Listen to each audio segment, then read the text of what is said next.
말씀 봅시다. 오늘 출애굽기 6장 2절에서 7장 7절 조금 길어요. 그래서 다 읽기는 그렇고 6장 28절에서 7장 7절까지만 합독으로 안 봐도 괜찮을 것 같아서 이것만 다 읽어보시긴 하셔야겠지만 지금 합독하고 말씀 봉독할 때는 7장 7절에서 6장 28절에서 7장 7절까지만 찾았죠? 거기만 원래는 2절부터지만 그것만 한 목소리 합독하겠습니다. 주님께서 이집트 땅에서 모세에게 말씀하실 때이다. 주님께서 모세에게 이르시기를 나는 주다. 너는 내가 너에게 하는 말을 모두 이집트의 임금 바로에게 전하여라 하였다. 그러나 모세는 주님께 이렇게 대답하였다. 보십시오. 저는 입이 둔하여 말을 할 줄 모릅니다. 바로가 어찌 저의 말을 듣겠습니까? 주님께서 모세에게 말씀하셨다. 보아라, 나는 내가 바로에게 하나님처럼 되게 하고 너의 형 아론이 너의 대언자가 되게 하겠다. 너는 내가 너에게 명한 것을 너의 형 아론에게 말하여 주고 아론은 그것을 바로에게 말하여 이스라엘 자손을 그 땅에서 내보내 달라고 하여라. 그러나 나는 바로가 고집을 부리게 하여 놓고서 이집트 땅에서 표징과 이적을 많이 행하겠다. 너희의 말을 듣지 않을 때에 나는 손을 들어 큰 재앙으로 이집트를 치고 나의 군대요 이스라엘 자손을 이집트 땅에서 인도하여 내겠다. 내가 내 손을 들어 이집트를 치고 그들 가운데서 이스라엘 자손을 이끌어낼 때에 이집트 사람들은 내가 주님임을 알게 될 것이다. 아론은 주님께서 자기들에게 명하신 대로 하였다. 그들이 바로에게 말할 때에 모세의 나이는 80살이고 아론 나이는 83살이었다. 아멘. 이 하나님 말씀입니다. 하나님이 모세에게라는 제목으로 말씀을 나누려고 합니다. 모세의 염려, 저번 말씀을 기억하고 이제 모세의 염려의 하나님은 모세에게 하나님의 일을 보라고 하신 후에 이어지는 이제 모세와 하나님과의 대화가 끝난 건 아니에요. 근데 이어서 얘기하고 있는데 가끔 유치원 시절이 떠오를 때가 있어요. 조카를 보거나 유치원을 지나가거나 유치원 시절 살았던 지역을 지나갈 일이 있으면 종종 생각나기도 합니다. 그리고 어떻게 놀았었나 생각해보면 생각해보기도 하고 또 무서운 상황이나 또 지금 들어보면 아무것도 아니겠지만 위기상 속에서 이렇게 유치원 때 엄마 품에 확 돌아가 껴안았던 기억이 있어요. 조카도 그럴 때가 있더라고요. 이렇게 무서우면 뛰어가다가 확 돌아가지고 지 엄마한테 막 품에 안기대요. 이거 보면서 나도 그랬었겠지라는 생각을 해요. 나 엄마는 안아본 적 꽤 오래돼가지고 사실 지금 커가지고는 엄마 그런 거 안 해본 것 같은데 엄마는 또 그렇게 했겠죠. 근데 보면서 언제 그렇게 푹 가다가 확 돌아서 안았지 기억해보면 인생의 첫 경험들 속에서 그랬던 것 같아요. 심부름을 가다가 무서우면 이제 돌아가기도 하고 첫 시험에서 무섭고 아니면 첫 등교할 때 이렇게 엄마 이렇게 학교 갈 때 뒤 돌아봐서 막 볼 때도 있는 것 같기도 하고 막 그런 기억이 아련하게 막 있어요. 그러니까 어떤 두려움에 가다가 뭔가 나 혼자 해야 될 일을 이제 해야 되는데 가다가 이제 엄마가 서 있는 뒤를 돌아보거나 무서우면 하다가 너무 무서우면 돌아가 껴안았던 기억이 납니다. 각자 그런 경험들이 있을 거라고 생각을 해요. 첫 경험에 앞서 두려움의 뒤를 한번 돌아보고 부모님 있는 곳으로 가는 것은 본능일지도 모르겠다는 생각이 들어요. 시작은 하긴 하는데 부모님께 돌아가는 것이죠. 오늘 본문 상황이 아마 이렇지 않을까 생각을 해요. 하나님의 심부름을 하러 떠난 모세, 또 그 심부름을 하러 가서 첫 시련을 겪고 부모님께 돌아와서 투정을 부리고 위로받고 떠나는 모습이 오늘 본문에 남겨져 있는 것만 같습니다. 모세는 첫 심부름에서 큰 좌절을 맛보았습니다. 자신이 부족하다고 느끼는 부분 이미 알고 있지만 파라오의 강팍한 모습에 주눅이 들었을지 모릅니다. 여전히 자신에게 비타적인 이스라엘 사람들을 보고 좌절을 느꼈을지도 있습니다. 그리고 하나님께서 오늘 본문에서 다시 모세를 위로하시고 마치 등을 토닥토닥 하시면서 말씀하십니다. 그리고 자신을 다시 소개하는 내용이 오늘 담겨져 있습니다. 2절에서 5절을 보면 하나님이 모세에게 이렇게 말씀하셨다. 나는 주다. 나는 아브라함과 이삭과 야곱에게 전능한 하나님으로 나타났으나 그들에게 나의 이름을 여호와라고는 알리지 않았다. 나는 또한 그들이 한동안 나그네로 멈춰살던 가나안 땅을 그들에게 주기로 그들과 언약을 세웠는데 이제 나는 이집트 사람이 종이 부리는 이스라엘 자손의 신음소리를 듣고 내가 세운 언약을 생각한다. 하나님 다시 자신을 설명하고 있습니다. 나는 주다. 근데 이게 사실은 우리가 세 번역이라서 나는 주다라고 나와 있지만 개역개정 보면 이것은 여호와다라고 이야기해요. 개역개정에 보면 하나님이 모세에게 말씀해 이르시다는 여호와니라 이렇게 나와 있어요. 자, 모세와 하나님의 첫 만남을 다시 기억해보면 하나님을 자신을 소개할 때 나는 스스로 있는 자라고 말씀하셨어요. 3장에 보면 기억하죠? 당신 누구십니까? 뭐라고 설명해야 됩니까? 나는 스스로 있는 자라고 얘기해라. 나는 그 사람이다. 그리고 자신을 여호와 혹은 야훼, 여호와라고 하는 데도 있고 야훼라고 표현하기도 해요. 근데 조금 더 원어는 야훼에 가깝습니다. 근데 개신교는 여호와라고 표현합니다. 여호와라고 알려주세요. 그리고 당신은 하나님의 거룩한 이름을 부르지 않고 다른 지칭을 부른다고 말씀드렸죠. 딱 부르진 않아요. 그래서 히브리어는 아도나이, 주, 영어 로드라고 불렀죠. 딱 직접적으로 부르진 않아요. 그리고 당신을 다시 소개하면서 그리고 다시 아브라함, 이삭, 야곱과의 언약을 다시 말씀하시면서 그때는 네 조상들한테 내가 얘기할 때는 전능 하나님이라고 말했었어 라고 이야기해요. 그게 어디 나와 있냐면 창세기 17장 1절이에요. 아브라함의 나이가 99이 되었을 때 주님께서 그에게 나타나서 말씀하셨다. 나는 전능한 하나님이다. 나에게 순종하면 흠없이 살아라 라고 이야기하셨어요. 나타나셔서 전능한 하나님은 히브리어로 엘샤다이라고 이야기합니다. 가끔씩 들었을지도 몰라요. 엘샤다이는 아브라함, 이삭, 야곱에게 나타난 하나님이라는 것을 다시 밝히세요. 모세에게 나타난 그분이 모세에게만 나타난, 나는 모세에게 나타난 사람이 아니라 너의 조상으로부터 나타난 거야 라고 다시 한 번 더 그 약속을 말씀하세요. 그리고 내가 너한테 나타난 이유는 약속했기 때문에 나타나는 거야 라고 이야기하시는 거죠. 전능이라는 뜻은 어떤 일을 하지 못할 것이 없다. 또 무슨 일을 능히 할 수 있는 절대적인 능력, 절대적 하나님에게만 사용되는 표현입니다. 못하시는 것이 없는 하나님이 약속하신 것, 지금 떠나고 차지할 땅을 주시기로 한 것을 약속했다는 것을 다시 기억하는 거야. 내가 엘샤다이 전능함이라고 얘기했었어. 너 기억해야 돼. 또 얘기하시네요. 한 번 더 앞에도 말했지만 한 번 더 강조하세요. 그리고 그 기억을 다시 하시는 이유는 3절 4절이에요. 사람들이 너무 힘들어하고 소리 지르니까 너네들의 울부짖음을 통해 내가 다시 그거를 생각한다. 5절을 보면 내가 세운 언약을 생각한다. 너희들의 신음소리를 듣고 생각한다라고 5절에 말씀하세요. 아, 내가 그때 너희들한테 엘샤다이라고 전능한 하나님이라고 얘기했었잖아. 그렇게 얘기했었어. 지금도 동일해 라고 이야기하는 거예요. 그리고 주님은 엘샤다이의 전능의 하나님과 동일하며 자신이 여호와임을 바뀌어요. 야훼, 주 이렇게 얘기했지만 여호와입니다. 여호와로 내가 너를 구원할 거야 라고 이야기하십니다. 한 번 더 이어져 있는 거 똑같은 하나님이야 라고 말씀하시는 거죠. 6절에서 8절 그러므로 너는 이스라엘 자손에게 말하여 나는 주다. 나는 이뜻 사람들이 너희를 강제로 부르지 못하게 거기에서 너희를 이끌어내고 그 종살이에서 너희를 건지고 나의 팔을 펴서 그 심판을 내리면서 너희를 구하여 내겠다. 그래서 너희를 나의 백성으로 삼고 나는 너희의 하나님이 될 것이다. 그런데 너희는 내가 죽은 너희의 이집트 사람의 강제노동에서 이끌어낸 너희의 하나님임을 알게 될 것이다. 내가 아브라함과 이삭과 야곱에게 주기로 손을 들어 맹세한 그 땅 너희를 데려가서 그 땅을 너희에게 주어 너희 소유되게 하겠다. 나는 주다. 약속을 기억하시고 조상들에게 했던 약속을 이루시겠다고 말씀하십니다. 엘샤다이 하나님이 새롭게 이름을 알려주십니다. 야훼로. 조상들의 나타났을 하나님은 어떻게 하셨냐면 엘샤다이 때 아브람을 아브라함으로 바꿔서 이름을 부르셨고 야곱을 이스라엘로 바꿔 부르셨습니다. 전능한 하나님을 만나는 순간 우리는 옛사람은 가고 새사람이 됩니다. 고린도서 5장 17절에 보면 누구든지 그리스도 안에 있으면 그는 새로운 피조물입니다. 옛것은 지나갔습니다. 보십시오. 새것이 되었습니다. 라고 나와 있죠. 6장에서 하나님은 자신의 이름을 새롭게 하세요. 모세의 이름을 바꾸지 않고 자신의 이름을 새롭게 하십니다. 이집트 사람의 무거운 짐 밑에 살던 이스라엘 자손을 약속의 땅에서 자유인으로 사는 이스라엘로 바꾸시겠다고 약속하시는 거죠. 그러니까 하나님 약속이 다시 시작되는 것을 확인할 수 있는 거예요. 이번에 자신의 이름을 새롭게 말씀해 주세요.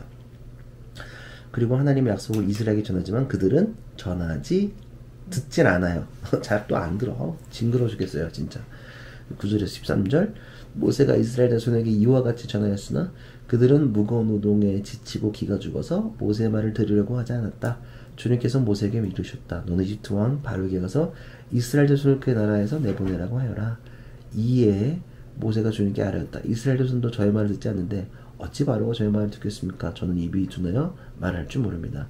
주님께서는 모세와 아론에게 이스라엘 자손을 이집트 땅에서 인도내라고 명령하셨는데 이 사실을 이스라엘 자손에게도 알리고 이집트 왕 바로에게도 알리라고 모세와 아론에게 명하셨다. 그들은 여전히 듣지 않죠. 또 안 들어요. 반복되는 거죠. 또 안 들어요. 그리고 14절부터 20절까지 족보가 이어져요. 쭉쭉쭉쭉쭉쭉. 되게 길어요. 모세와 아론 조상님이 쭉 나와요. 왜 이어질까 생각해보면, 먼저 이스라엘 사람들은 모세 아론 말 듣지 않아요. 그리고 여전히 말이 두렵다고 생각하는 모세는 걱정이 앞서 있어요. 자, 앞서서 심부름을 떠는 우리네 어린 시절을 기억하면 좋겠죠. 불안해요. 그쵸? 불안해요. 자, 족보가 왜 들어와 있을까? 여기에 족보가 딱 중간에 껴있어. 오늘 본문에 딱 중간에 배치했는데 왜 이랬을까?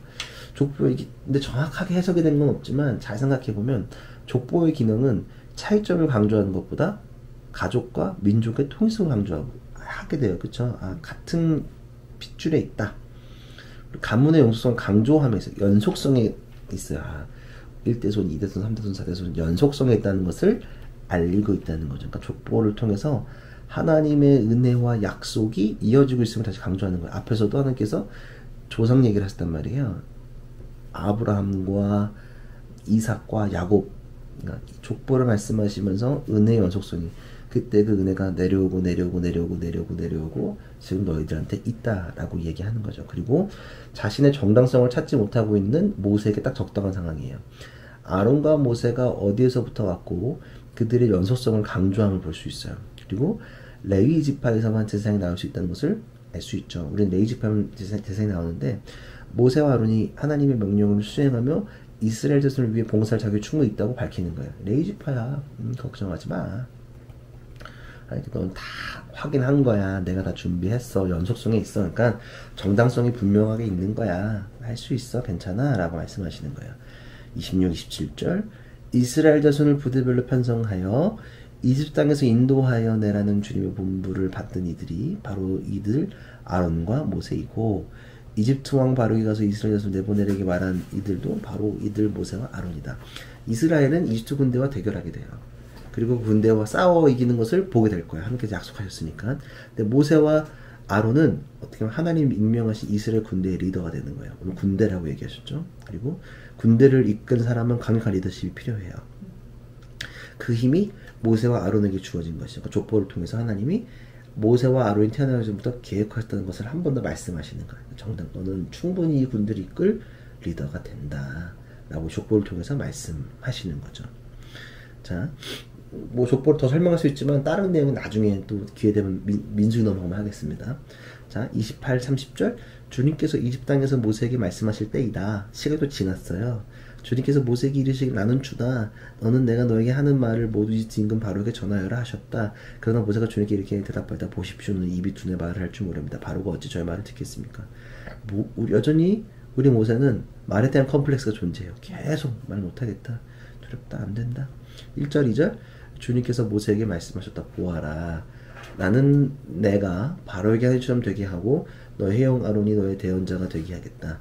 너는 내가 명한 것을 너희 형 아론에게 말하여주고 아론은 그것을 바로에게 말하여 이스라엘 자손을 그 땅에서 내보내달라고 하였다. 최근에 어떤 대담을 본 적이 있습니다. 구체적으로 말하면 너무 정치적인 것 같아서 생략하겠지만 사회자와 게스트가 대화하는 형식이었는데 게스트는 어떤 조직의 개혁을 위해서 그 조직에서 고군분투하는 이야기를 나눈 것이었습니다. 그 게스트가 저에게 그렇게 흥미롭지 않았던 분이어서 그래서 설거지하면서 듣다가 그분이 신앙이 있다는 뉘앙스가 흘러나왔습니다. 그리고 그 게스트의 또 그 게스트 책에 기록되어 있는 것 같더라고요. 그래서 무신론자인 사회자가 이렇게 이야기하더군요. 웃으면서 뒤에 저런 백이 있는 분들은 무섭더군요 라고 얘기하더라고요. 그 이야기를 듣다가 조금 멍해졌습니다. 무신론자가 보기에도 건강한 신앙을 걸어가는 사람 뒤에는 또 건강한 사회를 만들기 혼자 고군분투하는 사람 뒤에 보이지 않는 백이 존재하는 사실을 인지할 수 있구나 하는 생각이었습니다. 왜냐하면 제가 그 무신론자를 좀 좋아하거든요. 저런 사람이 저런 생각하는구나 라는 생각이 들었단 말이에요. 오늘 본문도 걱정하고 있는 모세에게 하나님께서 말씀하세요. 파라오가 보기에 모세 너를 하나님께서 하나님처럼 보이게 하겠다는 말씀을 하시는 거예요. 예, 뒤에 뭐가 후광이 있다는 것을 반드시 보이게 하겠다. 하나님처럼 보이게 하겠다는 게 그 말인 거잖아요. 그래서 다시 명령하세요. 그 말씀하시면서 명령해요. 하라고. 보게 할 거니까 괜찮다고. 가끔 종종 저런 모습을 볼 때가 있어요. 우리 삶 속에서 이런 모습, 하나님께서 약속하신 것들, 후광을 보는 사람들 있잖아요. 아주 건강하게 살아가는 사람들, 무언가 다른 사람들, 사회적 뒷배가 없어도 당당한 사람들 잘 살펴보면 보이지 않는 백이 뒤에 있음을 확인할 수 있습니다. 하나님처럼 보이게 하시겠다는 말씀이 제가 되려 힘이 됩니다. 세상에 나가면 사람들이 저런 이야기를 여러분들에게 아주 많이 자주 하기를 기도해요. 그리고 그렇게 될 것을 기대했으면 좋겠어요. 3절 6절을 보면 그러나 나는 바로가 고집을 부리게 하여 놓고서 이집트에서 표징과 이적을 많이 행하겠다. 바로가 너희의 말을 듣지 않을 때 나는 손을 들어 큰 재앙으로 이집트를 치고 나의 군대요 나의 백성 이스라엘 자손을 이집트 땅에서 인도하여 내겠다. 내가 손을 들어 이집트를 치고 그들 가운데서 이스라엘 자손을 이끌어낼 때에 이집트 사람들은 내가 주님임을 알게 될 것이다. 모세 아론은 주님께서 자기들에게 명하신 대로 하였다. 주님이 명령하신 것의 반복이에요. 네, 이끌어내겠다. 반복이죠. 보라고 또 말씀하셨죠. 행할 때에 거기에 보다라는 것도 담겨졌다고 우리는 알고 있습니다. 그리고 이 명령은 이미 4장 17절에 나와 있어요. 그가 너를 대신하여 백성에게 말을 할 것이다. 그는 너의 말을 대신 전달할 것이요 너는 그에게 하나님같이 될 것이다. 모세 이야기의 족보가 중간에 있는 것은 모든 절차를 끝내고 하나님의 은혜의 연속성으로 이어지고 있음을 밝히고 있는 것입니다. 아브라함으로 시작되는 그 은혜가 계속 모세까지도 이어지고 있다라는 것을 이야기하는 겁니다. 우리가 여기서 신앙생활 하는 것은 단순히 내가 믿음의 1세대, 2세대, 3세대 이런 수준이 아니라 우리가 야훼 하나님의 건지심을 받은 모든 사람은 아브라함으로부터 이어지는 은혜의 연속성 안에 들어있다는 것을 이야기하는 겁니다. 그러니까 아까 말씀 중간에 모세 뒤에 누가 서 있다는 것을 하나님처럼 보겠다는 게 다 이어지는 거예요. 내 뒤편에 누가 서 계시고 있다는 것을 다시 기억해 봤으면 좋겠습니다. 그러니까 단순히 내가 뭐 믿음의 3세대, 4세대 이건 의미가 없어요. 그렇게만 생각하면 안 돼. 우리는 믿음의 1세대, 2세대 그 중요하기도 하지만 우리는 주님의 건지심을 모세처럼 건지심을 받은 모든 사람은 아브라함으로부터 이어지는 그 은혜의 연속성 그 족보 안에 우리가 다 들어와 있다는 사실을 여러분들 잘 기억했으면 좋겠어요. 그래서 그렇게 보면 출애굽의 역사하셨던 하나님은 나에게 동일하게 역사하시겠다. 모세 계속 연속성이 있는 거잖아요. 그러니까 하나님처럼 보이겠다는 게 다른 사람들 눈에는 예수 믿는 사람들한테 보기에는 혹은 신앙생활을 어설프게 하는 뜨뜻미지한 사람들이 우리의 그 뒤편에 하나님의 후광이 있다는 사실을 다 알게 될 것이다 라는 사실을 다 봤으면 좋겠어요. 7절에 보면 마지막 그들이 바로에게 말할 때에 모세의 나이는 80살이고 아론의 나이는 83살이었다. 1장에서 7장까지 오는 여정이 80년이에요. 모세가 물에서 건진받을 때부터 80년이 된 거예요. 늘 우리는 조급해질 때가 종종 있어요. 몇 주 동안 일어나는 것이 아니라 동굴에서 떨어지는 물이 바위를 쪼개듯 한 방울 한 방울 바위를 쪼개듯 하나님의 언약 안에서 여기까지 왔음을 볼 수 있어요. 네, 조급할 필요가 인생 가운데 없다. 저들 조급하지만 한 방울 한 방울 한 방울 한 방울 한 걸음 한 걸음 한 걸음 한 걸음이 이 일들을 가능케 한다는 사실. 족보가 하나가 하나님이 함께 하시기에 나의 모습을 통해 하나님을 보게 되는 은혜가 우리 교회와 여러분 각자 살면서 이루어지기를 저는 기도합니다. 은혜의 연속성 안에 있다는 사실. 단순히 뭐 우리 집 믿음의 3세대 4세대 이거 또 중요하긴 한데 그것보다 더 중요한 건 하나님의 그 족보 안에 우리가 들어와 있다는 사실이 더 중요한 게 아닌가라는 생각을 해요. 그래서 이 족보의 은혜가 어쩌면 이 족보에도 우리도 껴있다.